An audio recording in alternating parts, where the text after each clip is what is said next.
और इसमें एडमिशन के टाइम पे ही हम रिटर्न में गारंटी देते हैं कि अगर बच्चे की सिलेक्शन नहीं होती है, जिस कोर्स के लिए बच्चा एनरोल हो रहा है, तो उसकी पूरी की पूरी फीस वापस होती है।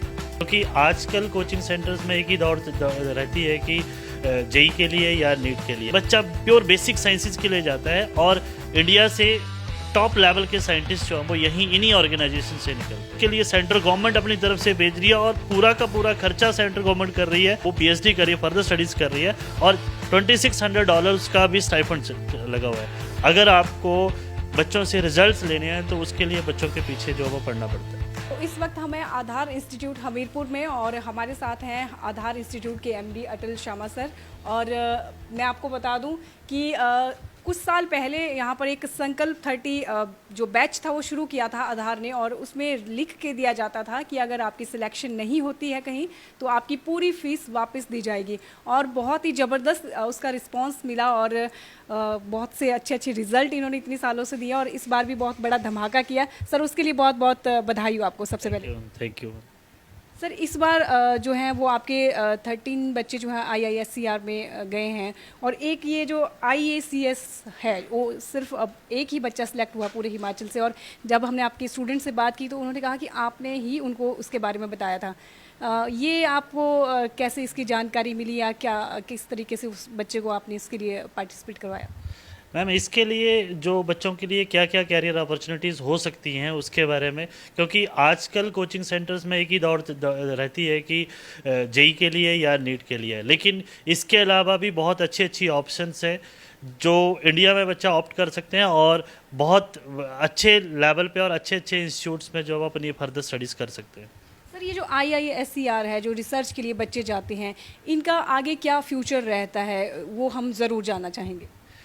मैम, इससे पहले जब इंडिया की टेक्नोलॉजी जो थी वो टेक्नोलॉजी उस लेवल की नहीं थी, तो गवर्नमेंट ने गवर्नमेंट IITs लाई, और IITs जैसे ही आए तो इंडिया की टेक्नोलॉजी बेटर हुई।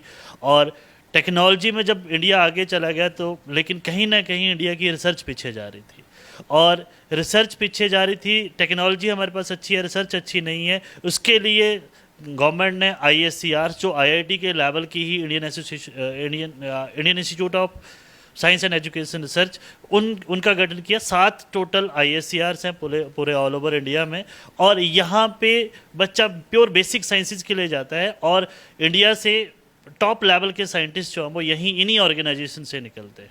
सर मैं आधार की बात करूं तो मुझे याद है कि 2016 में जब मैंने IISER के बारे में आपसे ही सुना था उस वक्त, तो उसके बाद आपके कोई स्टूडेंट कोई बाहर गए हों इसी लाइन में, वो ज़रूर हम जानना चाहेंगे जर्नी। जी मैम, अगर किसी बच्चे को दूसरी कंट्री में जाना है, ओवरसीज़ जाना है, फर्दर स्टडीज़ के लिए जाना है, तो फाइनेंशियली देखा जाए तो बहुत ज़्यादा पैसा खर्च करना पड़ता है इस चीज़ के लिए।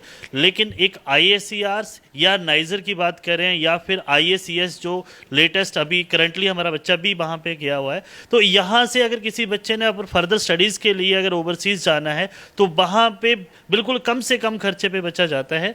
और सबसे बड़ी बात यह है कि वहाँ पे जो बच्चे ये जा रहे हैं उसके लिए सेंट्रल गवर्नमेंट अपनी तरफ से भेज रही है, और पूरा का पूरा खर्चा सेंट्रल गवर्नमेंट कर रही है, और इसमें बच्चों को स्टाइपेंड, बहुत ज़्यादा स्टाइपेंड मिलता है। रिसेंटली हमारी एक स्टूडेंट अभी इंस्टीट्यूट भी उसने विजिट किया था, तो वो US गई है, और US में उसका अभी स्टाइपेंड जो है वो PhD कर रही है, फर्दर स्टडीज़ कर रही है, और $2600 का भी स्टाइपेंड लगा हुआ है। एक और बच्चा यहाँ से नदौन से है, बेटी हमारी, तो वो भी ISER मोहाली से उसने अपनी BSMS की थी, और अभी रिसेंटली वो जर्मनी गई थी। अब जर्मनी जाने के बाद वो फर्दर रिसर्च के लिए स्विट्ज़रलैंड जा रही है। जी बहुत बहुत बधाई हो सर आपको इसके लिए। Thank you ma'am. और सर इसके अलावा और क्या क्या यहाँ पर कोचिंग दी जाती है बच्चों? इसके अलावा हमारे पास नीट के लिए कोचिंग रहती है, IIT के लिए कोचिंग रहती है, और IIT में अभी भी सेशन में भी हमारे स्टूडेंट ने अभी नीट का JEE एडवांस का टेस्ट क्रैक किया, और उसका ऑल इंडिया रैंक 7,996 रैंक है उसका बच्चे का। और इसके अलावा NIT में हमारे बच्चों की सिलेक्शंस हुई हैं, और नीट में भी बच्चों का, क्योंकि नीट का अभी कंट्रोवर्सी चल रही है और हो सकता है कि फिर से एग्ज़ाम हो, तो बच्चों को हमारी तरफ से यही सजेशन है कि जिन बच्चों ने नीट का भी पेपर दिया था तो वो अपनी पढ़ाई ना छोड़ें, और डेली का 1 या 2 मॉक टेस्ट जो है वो डेली का डेली सॉल्व करें। सर आपके यहाँ हॉस्टल फैसिलिटी भी होती है, जो बच्चे बाहर से आते हैं तो वो डर रहता है पेरेंट्स को भी कि कहाँ भेजें, पीजी का या कुछ, तो हॉस्टल फैसिलिटी है आधार की? जी मैम, ये बच्चों पेरेंट्स की डिमांड के ऊपर ही हमने हॉस्टल स्टार्ट किया था, क्योंकि जो आजकल यहाँ पे पीजी का माहौल है या बाहर का माहौल है, हर चीज़ से देखा जाए तो उसके लिए बच्चों को हम अपने साथ रखते हैं और 24 उतने ही बच्चे लेते हैं जिनकी हम पूरी की पूरी हर चीज़ उन बच्चों की जो हम खुद मैनेज कर सकें। सर एक बार हम संकल्प 30 के बारे में भी जानना चाहेंगे, जो आपने शुरू किया था 2016 में, शायद मुझे याद है उस वक्त आपने ये संकल्प 30 बैच शुरू किया था, इसके बारे में जो थोड़ी बहुत डिटेल है वो बताएं आप। मैम, संकल्प 30 बैच हमने 2016 में शुरू किया था और संकल्प 30 बैच में हम पूरे हिमाचल से 30 बच्चे लेते हैं। इसमें 15 बच्चे हमारे मेडिकल के लिए और 15 बच्चे नॉन मेडिकल के लिए, और इसमें एडमिशन के टाइम पे ही हम रिटर्न में गारंटी देते हैं कि अगर बच्चे की सिलेक्शन नहीं होती है, जिस कोर्स के लिए बच्चा एनरोल हो रहा है, तो उसकी पूरी की पूरी फीस वापस होती है। और इसके लिए एडमिशन का क्राइटेरिया या तो बच्चे का नीट एग्ज़ाम या जेई के एग्ज़ाम में, नीट एग्ज़ाम में अगर बच्चे का 360 प्लस स्कोर है उसकी डायरेक्ट एंट्री हो जाती है संकल्प 30 बैच में, या जेई मेंस में जिस बच्चे का परसेंटाइल 60 परसेंटाइल से ऊपर रहता है उस बच्चे की डायरेक्ट एडमिशन हो जाती है संकल्प 30 बैच में।